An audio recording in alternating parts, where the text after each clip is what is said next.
Alors, on est pile poil dans l'actualité. Pourquoi? Parce que, d'ailleurs, peut-être que vous l'avez vu passer hier, Xavier Niel, le patron d'Iliad, va pouvoir retirer l'opérateur télécom de la cote.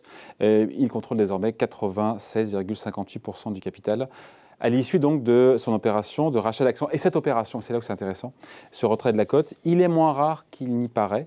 Et même aurait peut-être tendance d'ailleurs à augmenter ces dernières années. Bonjour Laurent. Bonjour David. Laurent Grassin, directeur de la rédaction de Boursorama. Un petit mot quand même sur Iliad. Iliad qui tire sa révérence après 17 ans de cotation. Comment on en est arrivé là, cette success story et cette sortie de la bourse? Ouais, alors c'est pas un échec, mais en tout cas c'est l'aveu sans doute d'une valorisation qui n'est plus conforme aux attentes qu'en avait Xavier Niel. Vous l'avez dit, 17 ans de cotation. Le problème aujourd'hui des opérateurs télécoms, courte aparté, puis après on parlera effectivement... Qui dépasse le cas d'ailleurs d'Iliad. Exactement, oui, c'est ça. C'est-à-dire que les finalement... télécoms en bourse, il y a un petit désaffection. Les télécoms en bourse, c'est ça. C'est-à-dire qu'il y a moins de croissance, il y a une concurrence qui est toujours aussi vive, notamment sur les tarifs, même si ça s'est un peu calmé après des années qui ont été extrêmement dures. Il y a de la dette. Et qui sont venus attaquer, les marges, et puis de la dette parce que de l'investissement qui finalement continue. On a dit pendant un moment que il y aura une période de fort investissement puis que ça allait ralentir. Et puis on se rend bien compte que entre les nouveaux réseaux, les nouvelles technologies à déployer, ça coûte toujours très cher. Ça nous donne quoi? Ça nous donne finalement un titre Iliad qui a été introduit en bourse en 2004 à 16,30 €. Puis qui est monté jusqu'à... un peu plus de 247 €, 248 voilà, en 2014. Et puis c'est retombé même jusqu'à un niveau de 74 €. C'est remonté ensuite sans toutefois retrouver ce niveau d'un peu plus de 247 €. Ce qui finalement a conduit Xavier Niel à proposer cette prime de 61% pour mettre fin à l'aventure boursière d'Iliad, imitant finalement en cela ce qu'avait fait Patrick Drahi, le patron de SFR, avec Altice. Altice Europe. Altice Europe, ouais. Précision importante David, Altice Europe, qui était sorti un peu plus tôt en janvier justement 2021. Est-ce qu'Iliad, c'est pas, pardon Laurent, un peu l'arbre qui cache la forêt quand même? Alors, il y a effectivement un mouvement de retrait de la cote. 28 sociétés cette année, qui n'est pas encore fini, qui ont fait leurs adieux à la bourse. Il y a des sociétés plus ou moins connues, mais la principale à laquelle on pense un peu plus tôt dans l'année, c'était Natixis, qui a été repris par sa maison mère BPCE. Je pourrais vous citer, société chère à mon cœur, le groupe Baccarat, société Lorraine de cristallerie haut de gamme. On pourrait parler aussi de PSB Industries, c'est un groupe qui était spécialiste de l'emballage à destination de l'industrie du luxe et de la beauté, avec là aussi un constat de sous-valorisation par les marchés, parce que c'est un groupe qui valait en bourse à peu près à 68 millions, alors qu'il avait des capitaux propres à hauteur de 200. Donc effectivement, il y a là un mouvement qui est assez significatif. Quand on a une valo qui est moins que les fonds propres, c'est toujours un petit peu dommage. On peut se poser quand même des questions. 28, pardon, mais c'est pas anodin, c'est pas rien.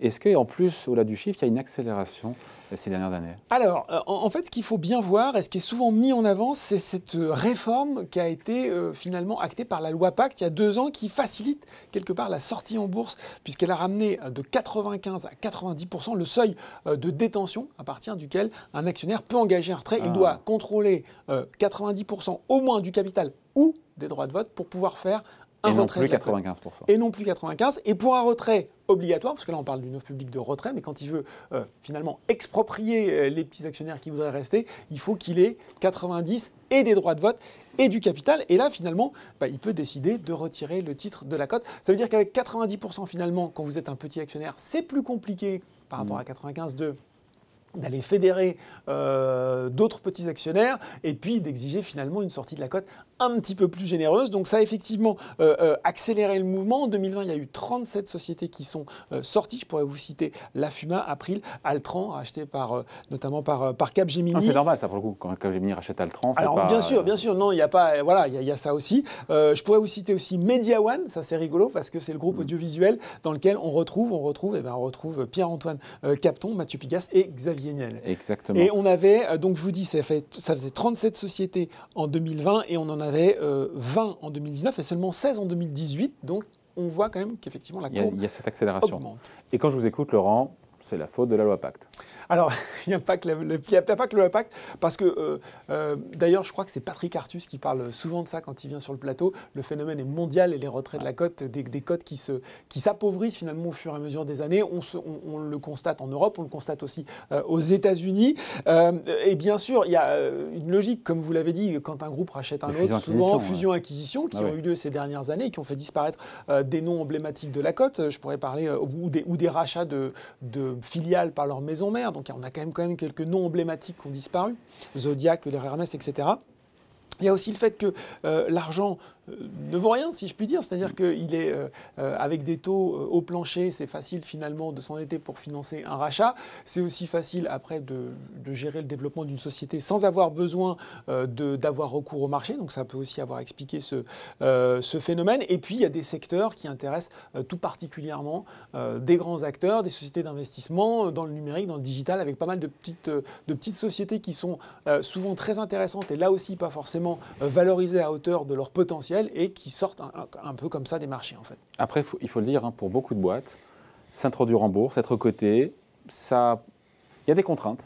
Et puis, c'est pas gratuit, c'est coûteux même. Voilà, ben c'est le reproche qu'on fait souvent là aussi de part et d'autre de l'Atlantique. C'est de dire que oui, quand on est notamment ce vivier, hein, puisque les introductions, la richesse de la cote, elle ne se fait pas que sur les grosses boîtes, elle se fait beaucoup sur les petites et moyennes valeurs, les small et mid cap. Et c'est vrai que quand on est une small et mid cap, c'est un coût, c'est une obligation de transparence qui peut parfois être lourde, c'est très contraignant. Vous êtes aussi sous le regard scrutateur, si je puis dire, des analystes qui vont estimer si vous êtes tous les 3 mois, voilà, vos trimestriels, est-ce qu'ils sont bons, est-ce que vos objectifs vont être respectés, est-ce que vous allez les tenir. Finalement, quand on est un acteur de taille, on va dire, limitée, et qu'on peut aujourd'hui avoir des investisseurs spécialisés ou des sociétés d'investissement ou du private equity, on y réfléchit à 2 fois. Voilà, on y réfléchit à 2 fois, puis on se dit finalement, et aussi, on l'a dit, avec des taux très bas, est-ce que j'ai vraiment besoin des marchés ? Donc, à vous écouter et surtout à vous entendre, ça va continuer ? Alors, on a peut-être la parade, puisque là aussi, pour adresser ce problème, Euronext a dégainé, entre guillemets. On avait Alternex, vous savez, qui était le compartiment réservé justement, on va dire, aux jeunes sociétés innovantes. C'est devenu Euronext Growth. C'est un marché qui est maintenant régulé, organisé par Euronext, avec finalement des exigences limitées en matière d'historique des bilans, de volume de placement, de publication de résultats.